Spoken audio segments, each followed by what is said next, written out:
الحمدللہ رب العالمین والصلاة والسلام علی سید المرسلین وعلی آلہ واصحابہ اجمعین۔ سامعین کرام، السلام علیکم ورحمۃ اللہ وبرکاتہ۔ آئیے ہم اور آپ آقا دو جہاں حضور رحمت عالم تاجدار مدینہ سرور کائنات محمد الرسول اللہ صلی اللہ علیہ وسلم کی بارگاہ بے کس پناہ میں درود پاک کی نظریں پیش کر لیں۔ اللہم صلی علی سیدنا مولانا محمد معدن جود والکرم منبع العلم والحلم والحکم وآلہ وبارک وسلم۔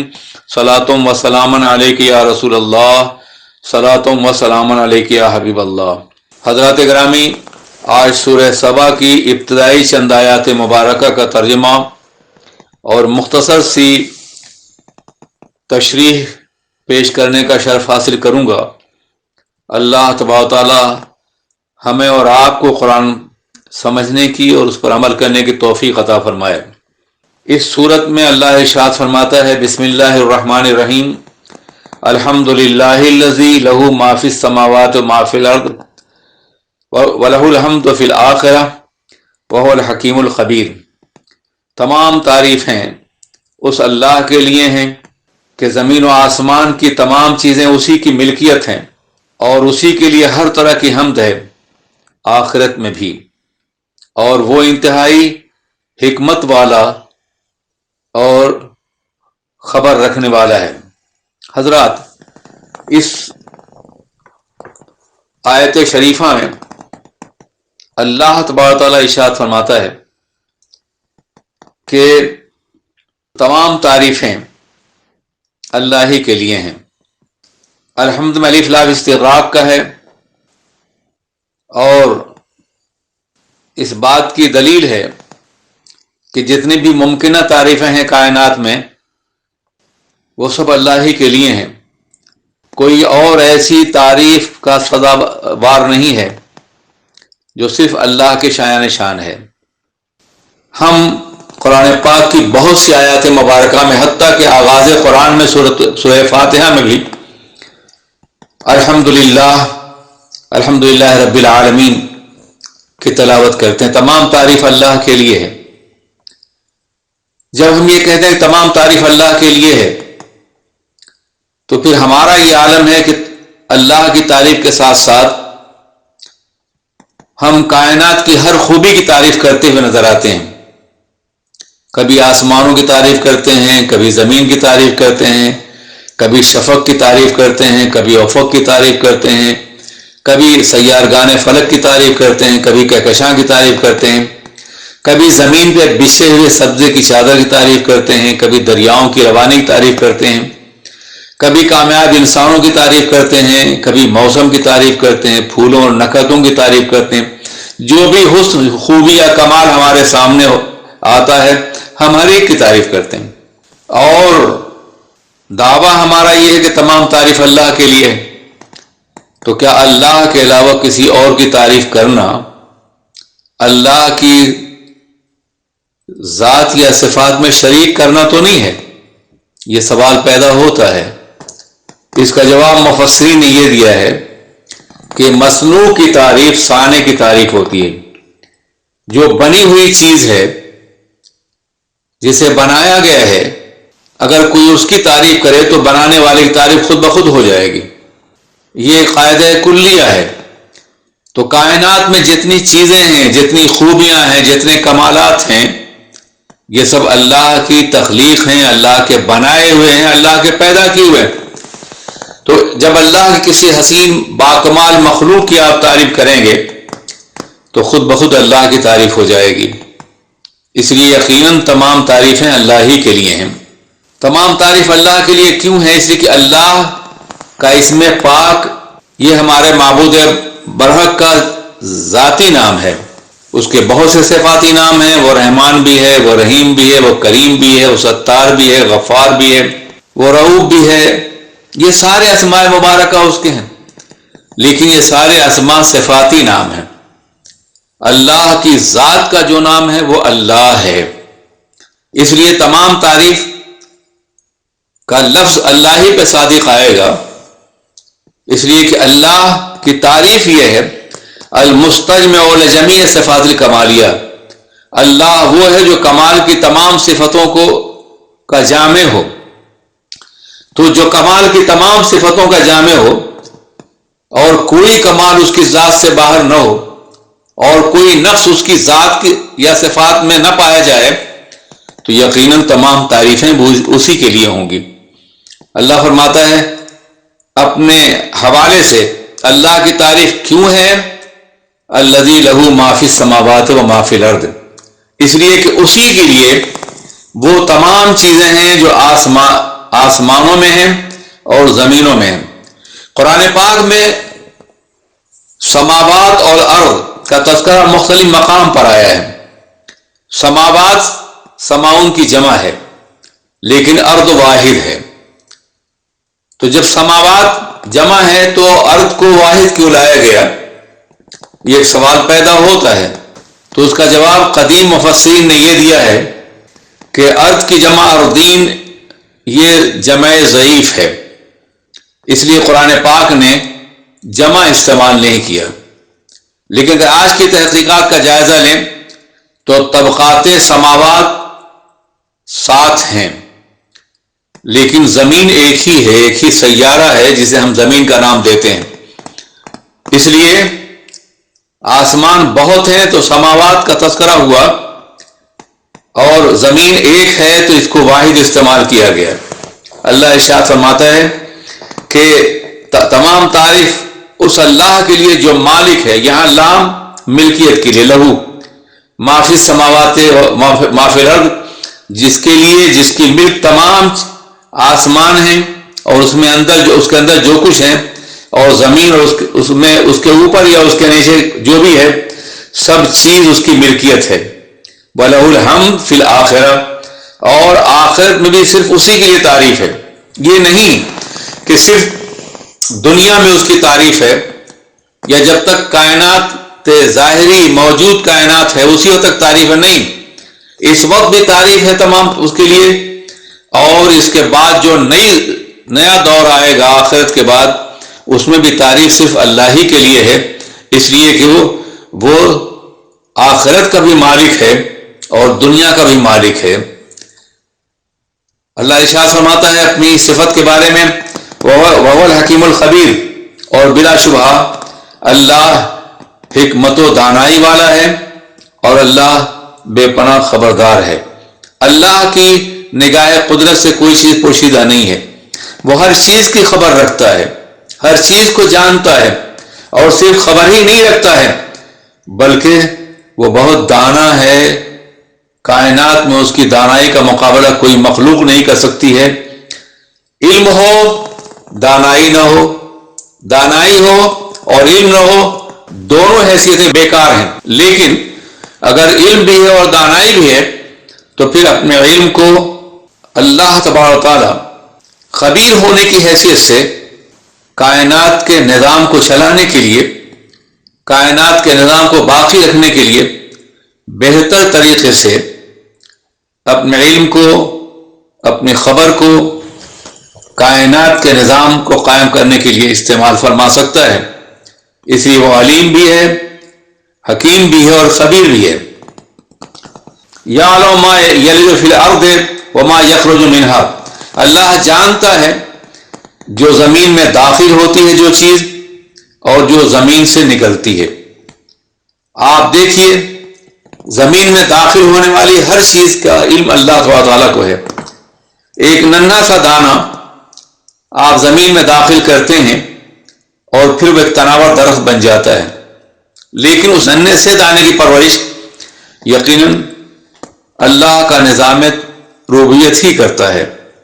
زمین جو بڑے بڑے ارباب اقتدار کی ہڈیاں سورما بنا دیتی ہے، سب کو نگل جاتی ہے، وہ ایک ننھے سے دانے کی پرورش کرتی ہے اور پھر اس سے کوپل نمودار ہوتی ہے جو اس سے باہر آتی ہے اور پھر وہ ایک تناور درخت بن جاتی ہے اور پھر اس کے فوائد سے دنیا فائدہ اٹھاتی ہے.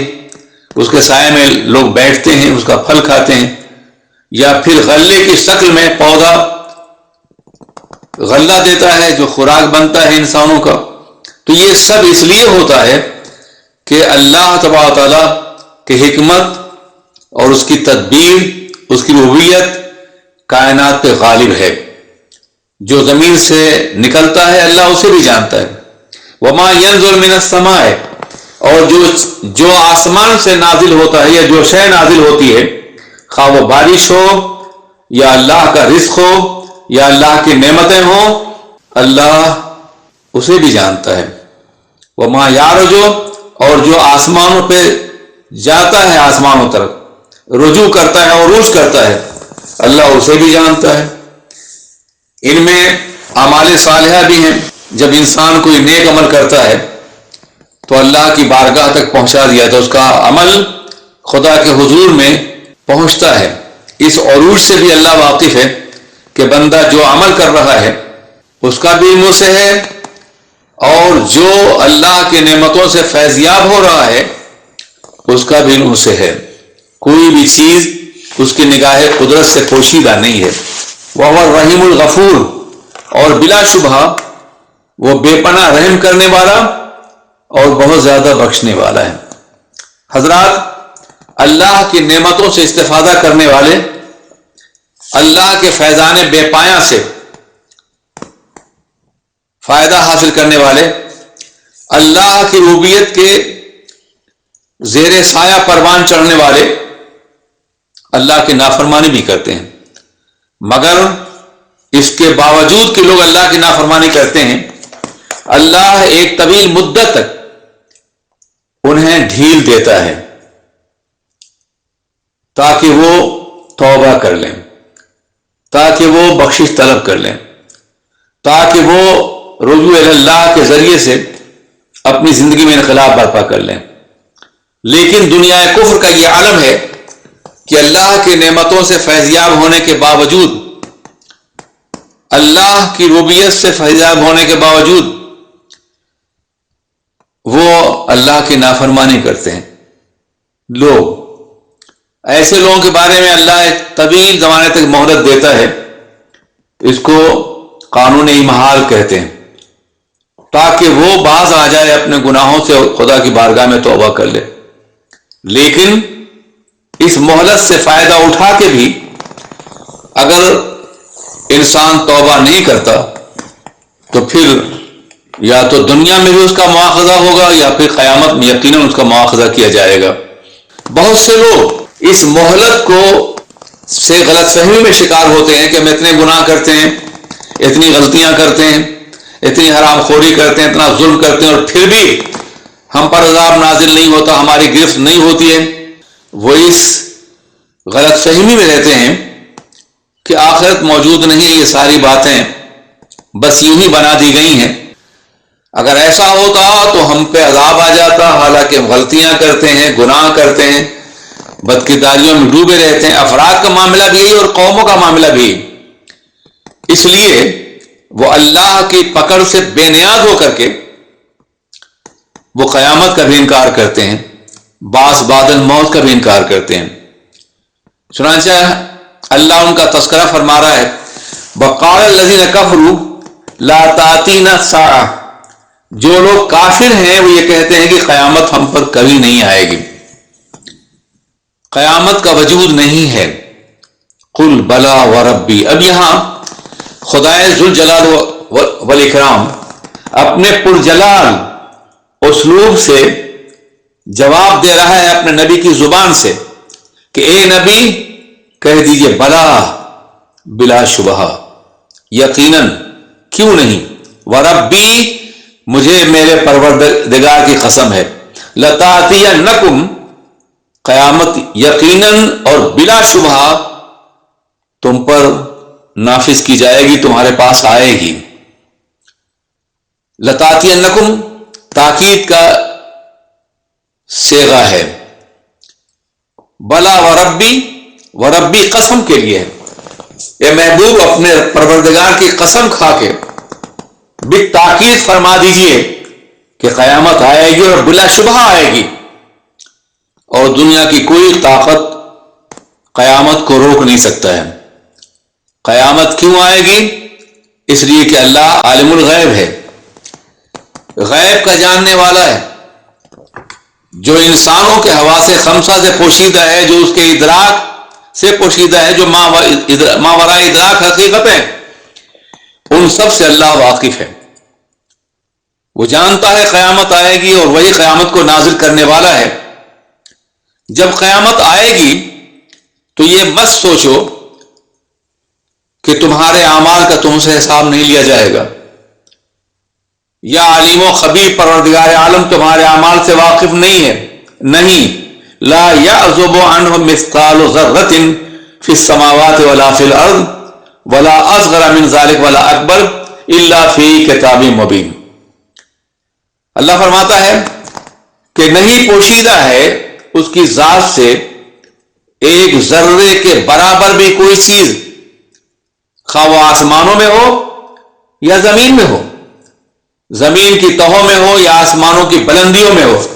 اگر کوئی بھی شے ایک ذرے کے برابر بھی، رائی کے دانے کے برابر بھی ہے، یا ریت کے ذرے کے برابر بھی ہے، تو وہ نگاہ قدرت سے پوشیدہ نہیں ہے۔ اس لیے مت یہ سمجھو کہ تم جو اعمال کر رہے ہو تمہارا پروردگار اس سے بے خبر ہے۔ تمہیں ڈھیل دی گئی ہے، تمہیں مہلت دی گئی ہے، اس لیے کہ تم توبہ کر لو، زندگی کسی دور میں تم واپس آ جاؤ، تو اللہ غفور بھی اور رحیم بھی ہے۔ لیکن اگر تم یہ سمجھتے ہو قیامت بپا نہیں ہوگی اور یہ سب اساطیر الاولین ہیں، تو یقیناً وہ جلوہ گر ہوگی، تمہارے اوپر آئے گی، اور اس عالم الغیب رب کی طرف سے آئے گی جس کی نگاہ قدرت سے کوئی ذرہ بھی پوشیدہ نہیں ہے، نہ آسمانوں میں اور نہ زمین میں، اور نہ ہی ذرے سے کوئی چھوٹی یا کوئی بڑی چیز، ولا اصغر من ذلک ولا اکبر، نہ ذرے سے کوئی چھوٹی چیز یا بڑی چیز۔ اب یہ چھوٹی اور بڑی کیا چیز ہے، کیوں فرمایا گیا؟ اس لیے کہ کبھی لوگ صرف ذرے ہی کو دیکھتے تھے، لیکن اب ذرہ جو ہے تقسیم در تقسیم کے عمل سے ایٹم بن چکا ہے، جزو لا تجزا، مکمل منقسم ہو چکا ہے۔ تو ظاہر ہے یہ بہت ذرے سے کروڑوں گنا چھوٹا ہی ہے۔ ایٹم ایک ایسا ذرہ ہے جسے سوئی کے نوک پر لاکھوں کی تعداد میں رکھا جا سکتا ہے، اور ظاہر ہے کہ نظر نہیں آ سکتا ہے، مگر نگاہ قدرت میں ذرے سے بھی زیادہ اگر کوئی چیز اصغر ہے، چاہے وہ کتنی ہی چھوٹی کیوں نہ ہو، اللہ کی نگاہ اسے دیکھ رہی ہے، اور اگر بڑی ہے تو اسے بھی دیکھ رہی ہے۔ الا فی کتاب مبین، اور صرف یہ نہیں کہ اللہ دیکھ رہا ہے، علیم و خبیر ہے، بلکہ یہ ساری معلومات بحکم الہی لوح محفوظ میں لکھ دی گئی ہیں اور محفوظ ہیں۔ کیوں ہے یہ سب کچھ؟ اللہ تبارک و تعالیٰ کی نگاہ قدرت میں ہر ذرہ کائنات کیوں موجود ہے، وہ کیوں دیکھ رہا ہے؟ ہر اعمال کو خواہ وہ ذرے سے کمتر ہو یا زیادہ ہو، اس کی نگاہ میں کیوں ہے، اسے اس نے کیوں کتاب محفوظ میں لکھا ہے، لوح محفوظ میں، لِيَجْزِيَ الَّذِينَ آمَنُوا وَعَمِلُوا الصَّالِحَاتِ، تاکہ وہ ان لوگوں کو بدلہ دے جو ایمان لائے ہیں اور جو عمل صالح کر رہے ہیں۔ اگر اس کی نگاہ میں ہر عمل نہ ہو تو اہل ایمان کے عمل ضائع ہو جائیں گے، انہیں پورا بدلہ نہیں ملے گا۔ لیکن چونکہ وہ ہر عمل کو دیکھ رہا ہے، وہ عمل جو زمین پر ہے، جو آسمانوں پہ چڑھ رہے ہیں، اس لیے یقینی طور پر وہ ہر ایک عمل کا پورا بدلہ دے گا۔ کن لوگوں کو؟ الذین آمنوا وعملوا الصالحات، جو ایمان لائے ہیں اور جنہوں نے ایک عمل کیا ہے۔ کچھ لوگ ہیں جو انکار کرنے والے ہیں، انہیں سزا دی جائے گی، اور کچھ وہ لوگ ہیں جو ایمان لائے اور نیک عمل کرنے والے ہیں۔ قرآن عظیم میں درجنوں مقامات پر یہ فرمائے الذین آمنوا وعملوا الصالحات، جو ایمان لائے اور جنہوں نے عمل صالح کیا۔ ایمان کو ہمیشہ مقدم رکھا گیا ہے اسلوب قرآنی میں۔ کیوں ایسا کیا گیا؟ اس لیے کہ ایمان عمل پر مقدم ہے۔ اگر ایمان نہیں ہے تو عمل کی حیثیت ہبا منصورہ ہے، کہ اس کی کوئی حیثیت نہیں ہے۔ جب ایمان ہوگا تو ہر عمل قبول ہوگا بارگاہ الہی میں۔ اس لیے پہلے ایمان کو مقدم رکھا گیا، اللہ پہ ایمان، اللہ کی کتابوں پہ ایمان، اللہ کے رسولوں پر ایمان، اللہ کے فرشتوں پر ایمان، قیامت کے دن پر ایمان، موت کے بعد اٹھنے پہ ایمان، اور تقدیر خیر و شر پر ایمان. یہ ایمان کے بنیادی عناصر ہیں، اور جو ان پر ایمان لاتا ہے یقین کامل کے ساتھ ان حقائق کو مانتا ہے اور پھر وہ نیک عمل کرتا ہے تو اللہ کی بارگاہ میں قبول ہوگا، یقیناً قبول ہوگا. لیکن اگر کافر کوئی ایسا عمل کرتا ہے جو نیکی میں شمار ہوتا ہے تو ممکن ہے دنیا میں اس کو کوئی فائدہ پہنچے، اس کی شہرت ہو جائے، اسے کوئی مقام میسر آ جائے، کوئی ایوارڈ مل جائے اسے، مگر آخرت میں اس کے لیے کوئی حصہ نہیں ہوگا، اس لیے کہ وہ آخرت کا منکر رہا ہے. پھر اللہ فرماتا ہے یہ لوگ جو نیک عمل کرنے والے ہیں اولئک لہم مغفرۃ و رزق کریم، ان کو اللہ کی طرف سے مغفرت بھی ملے گی اور بہت ہی مبارک رزق ملے گا. یہ مبارک رزق دنیا میں بھی ملے گا. رزق بہت سے لوگوں کو ملتا ہے، روزی بہت سے لوگوں کو ملتی ہے، لیکن کچھ لوگ دولت کماتے ہیں، دولت کی بھرمار ہوتی ہے ان کے پاس، مگر رزق کریم نہیں ہے. مگر رزق کریم وہ ہے کہ جو رزق بھی ہو، بخشش بھی ہو اللہ کی طرف سے، اور پھر اس میں کرامت بھی ہو. اللہ کی بارگاہ میں مقبولیت کا مقام عطا فرمانے والا جو رزق ہے اسے رزق کریم کہتے ہیں. اس کے مقابلے میں جو ایمان لائے عمل صالح جو کرتے ہیں ان کے مقابلے میں وہ طبقہ ہے والذین سعوا فی آیاتنا معاجزین، اور وہ لوگ جو ہماری آیتوں کو شکست دینے کی کوشش کرتے ہیں، جو ناممکن ہے ان کے لیے. وہ یہ سمجھتے ہیں کہ ہماری آیتوں کو جھٹلا کر کے ہماری آیتوں کو شکست دے لیں گے، ہرا دیں گے. ایسا کبھی نہیں ہوگا. اولئک لہم عذاب من رجز علیم، یہی وہ لوگ ہیں جن کو بدترین قسم کا دردناک عذاب دیا جائے گا.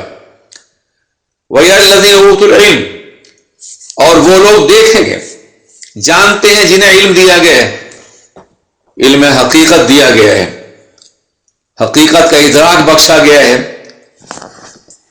الَّذِي أُنزِلَ إِلَيْكَ مِن رَبِّكَ، جنہیں علم دیا گیا ہے وہ جانتے ہیں اس کتاب کے بارے میں جو آپ کے رب کی طرف سے نازل کی گئی ہے، هو الحق، کہ وہ جو نازل کی ہوئی حقیقت ہے وہ حق ہے. وَيَهْدِي إِلَى صِرَاطٍ مُسْتَقِيمٍ صراط العزیز الحمید، اور وہ کتاب رہنمائی کرتی ہے، ہدایت دیتی ہے خوبیوں والے اللہ کے مقدس اور عزت والے راستے کی طرف. وہ کتاب رہنمائی کرتی ہے سیدھے راستے طرف جسے اللہ ہی دکھاتا ہے. وقال الذين كفروا، اور جو کافر ہیں انہوں نے یہ کہا هل ندلكم على رجل ينبئكم اذا مزقتم كل ممزق، کیا ہم تمہیں خبر دیں ایک ایسے انسان کے بارے میں معاذ اللہ جو تمہیں خبر دیتا ہے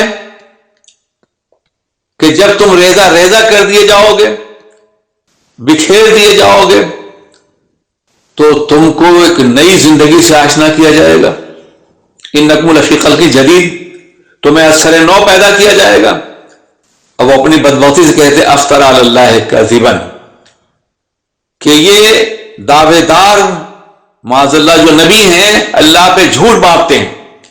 انبی جنتن، یا پھر انہیں جنون ہے، معاذ اللہ دیوانہ پن ہے.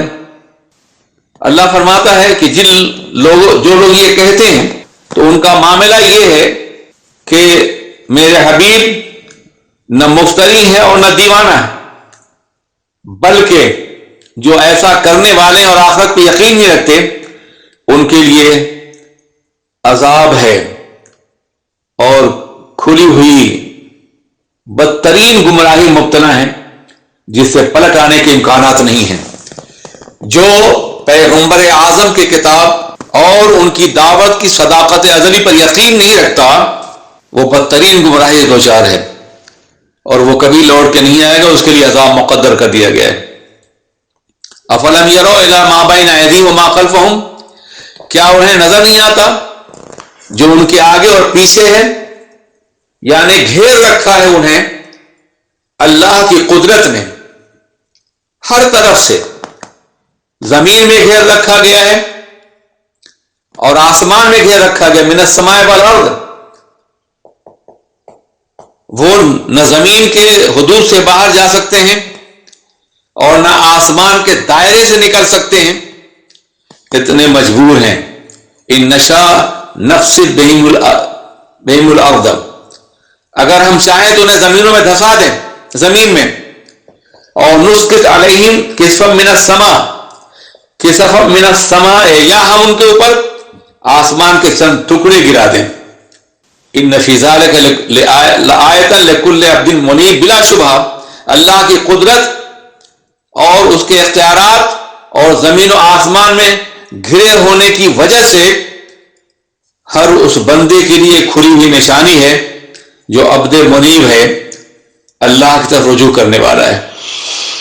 حضرات گرامی، ان چند آیتوں کا ترجمہ میں نے پیش کرنے کا شرف حاصل کیا ہے. انشاءاللہ درس قرآن کا یہ سلسلہ جاری رہے گا. آپ لوگ انتہائی اخلاص کے ساتھ، اس امید کے ساتھ کہ اللہ درس قرآن کے ذریعے سے ہمارے ذہنوں کھول دے گا اور ہمارے دلوں کو منور کر دے گا، آپ سماعت فرماتے رہیں، دعا کرتے رہیں. اللہم ارزقنا تلاوت القرآن آناء اللیل و آناء النہار، اے اللہ ہمیں قرآن پاک کی تلاوت شام اور صبح عطا فرما. اللہم نبی قلوبنا بنور القرآن، ہمارے قلوب کو قرآن پاک کے نور سے منور کر دے. وَنَبِّرْ قُبُورَنَا بِنُورِ الْقُرْآنِ، اور ہماری قبروں کو بھی نور قرآن سے منور کر دے. وَنَبِّرْ صِرَاطَنَا بِنُورِ الْقُرْآنِ، اور ہمارے راستے کو، خواہ وہ دنیا میں چلنے والا راستہ ہو یا پل صراط کا راستہ ہو، اس کو بھی قرآن پاک کے نور سے منور کر دے. وَجَعَلْهُ لَنَا شَفِيعًا يَوْمَ الْقِيَامَةِ، اور اللہ قرآن کو ہمارے لیے شفاعت کرنے والا بنا دے. آمین یا رب العالمین. السلام علیکم ورحمۃ اللہ وبرکاتہ. آج ہی SDI آڈیو کو سبسکرائب کریں، بیل آئیکن پر کلک کریں. ہماری حوصلہ افزائی کے لیے لائک، کمنٹس اور شیئر بھی کرتے رہیں.